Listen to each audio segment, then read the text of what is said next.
नहमदुहु व नुसल्ली अला रसूलिहिल करीम। क्या ऑनलाइन या फ़ोन पर या इंटरनेट और जदीद मवासलात के ज़रिए निकाह करना जायज़ है या नहीं? तो इसका शरई हुक्म ये है कि निकाह के लिए जिन दो बंदों का निकाह किया जा रहा है और गवाह उनका उस मजलिस में मौजूद होना ज़रूरी है, और ये चीज़ इंटरनेट या ऑनलाइन या फ़ोन पर मुमकिन नहीं है।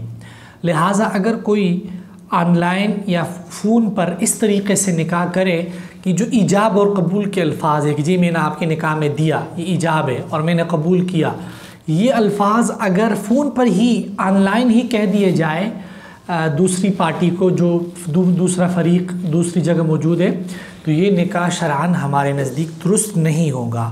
अलबत्ता इसका ये मतलब नहीं है कि ऑनलाइन जो है या फ़ोन पर या इंटरनेट या जदीद मवासलात के जो भी ज़राए हैं उसके ज़रिए निकाह मुमकिन नहीं। उसके ज़रिए निकाह मुमकिन है, लेकिन उसका एक शरई तरीक़ा है।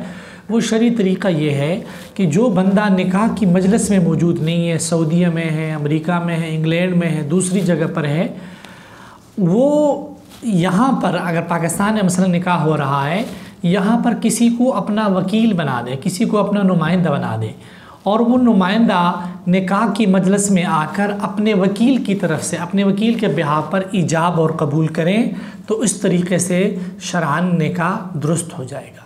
अल्लाह ताला हम सबको दीन की सही समझ अता फरमाए।